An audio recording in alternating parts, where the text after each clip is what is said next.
এই মুহূৰ্তত ৰাজ্যৰ লাখ লাখ কৰ্মচাৰীৰ বাবে জনাব বিচাৰিছো বিগ ব্ৰেকিং নিউজ। নৱবৰ্ষৰ প্ৰথম পুৱাতে কৰ্মচাৰীসকলৰ বাবে বৃহৎ সুখবৰ আহিছে যে আৰম্ভ হৈছে মিউচুৱেল ট্ৰান্সফাৰ পৰ্টেল। এইদৰে আপোনালোকে আবেদন কৰক। কেনেকৈ আপোনালোকে আবেদন কৰিব, কি কথা আপোনালোকে মনত ৰাখিব লাগিব, সবিশেষ আপোনালোকক জনাব বিচাৰিছো। ভিডিঅ'টো প্ৰথমৰ পৰা শেষলৈকে চাই থাকিব।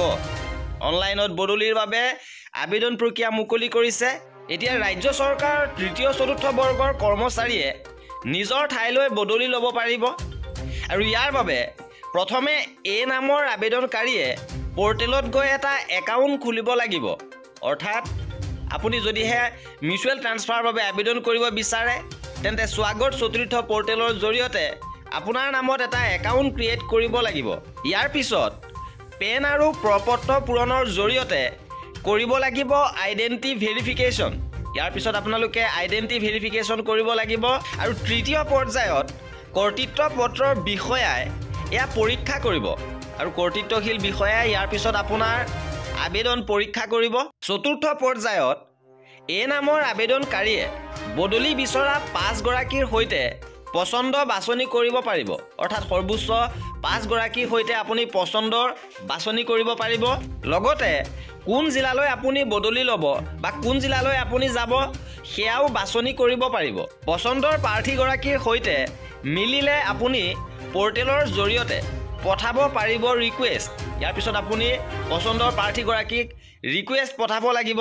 ইয়াৰ পিছত বি নামৰ আবেদনকাৰীয়ে ৰিকুৱেষ্ট গ্ৰহণ কৰিব আৰু আপুনি যালৈ ৰিকুৱেষ্ট পঠাব তেওঁ সেই ৰিকুৱেষ্ট যদি গ্ৰহণ কৰে বা গ্ৰহণ কৰিব লাগিব আৰু বিভাগীয় মুৰব্বীলৈ মিউচুৱেল ট্ৰান্সফাৰৰ বাবে পঠাব এই ৰিকুৱেষ্ট। ইয়াৰ পিছতে সেই ৰিকুৱেষ্ট বিভাগৰ মুৰব্বীলৈ পঠোৱা হ'ব আৰু বিভাগীয় মুৰব্বীয়ে 2 আবেদনকাৰীৰ আবেদন চোৱাৰ পিছত অনুমোদন জনালেই হ'ব বদলীকৰণ প্ৰক্ৰিয়া। অৰ্থাৎ আপোনাৰ ট্ৰেন্সফাৰ অৰ্ডাৰ আপুনি লাভ কৰিব যদিহে বিভাগীয় মুৰব্বীয়ে 2 আবেদনকাৰীৰ আবেদন অনুমোদন জনায়।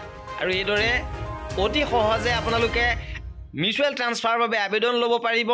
আৰু স্বাগত চতুৰ্থ নামেৰে এই পৰ্টেল ইতিমধ্যে মুকলি কৰিছে আৰু 1 জানুৱাৰী অৰ্থাৎ আজিৰে পৰাই ইয়াৰ আবেদন প্ৰক্ৰিয়া আৰম্ভ হৈছে আৰু গোটেই প্ৰক্ৰিয়াটো ইয়াত দেখুওৱা হৈছে। আপোনালোকে চাই ল'ব পাৰিব আৰু গোটেই প্ৰক্ৰিয়াটো ইয়াত অতি সহজে আপোনালোকক দেখুওৱা হৈছে। এই প্ৰক্ৰিয়াটো আপোনালোকে ফ'ল' কৰি মিউচুৱেল ট্ৰান্সফাৰৰ বাবে আবেদন কৰিব পাৰিব, য'ত তৃতীয় আৰু চতুৰ্থ বৰ্গৰ কৰ্মচাৰীসকলৰ বাবে একেই পদ্ধতি আপোনালোকে অনুসৰণ কৰিব লাগিব। লগতে আৰু কেইটামান বিষয় আপোনালোকে মনত ৰাখিব লাগিব। এই ট্ৰেন্সফাৰ ফলত আপোনালোকে কি লাভ কৰিব বা কি হেৰুৱাব ইয়াত উল্লেখ কৰিছে। ইয়াৰ হাইলাইটসমূহ হৈছে যে তৃতীয় আৰু চতুৰ্থ শ্ৰেণীৰ সকলো কৰ্মচাৰীৰ বাবে প্ৰযোজ্য। গোটেই সেৱাৰ সময়ছোৱাত এজন কৰ্মচাৰীয়ে দুবাৰকৈ মিউচুৱেল ট্ৰান্সফাৰ লাভ কৰিব পাৰে আৰু মিউচুৱেল ট্ৰান্সফাৰৰ আবেদনকাৰীয়ে পূৰ্বৰ প্ৰতিষ্ঠানত শেষবাৰৰ বাবে উলিওৱা দৰমহাৰ সুৰক্ষা লাভ কৰিব। লগতে আবেদনকাৰীয়ে মিউচুৱেল ট্ৰান্সফাৰ সময়ত জ্যেষ্ঠতা বা তাৎক্ষণিক পদোন্নতিৰ দাবী কৰিব নোৱাৰিব আৰু ৰাজ্যিক পৰ্যায়ৰ জ্যেষ্ঠতা নাথাকিলে নতুন প্ৰতিষ্ঠানত যোগদান কৰাৰ তাৰিখৰ পৰা জ্যেষ্ঠতা নিৰ্ধাৰণ কৰা হ'ব। অৰ্থাৎ আপুনি ছিনিয়ৰিটি হেৰুৱাব কিন্তু পে' প্ৰটেকশ্যন লাভ কৰিব।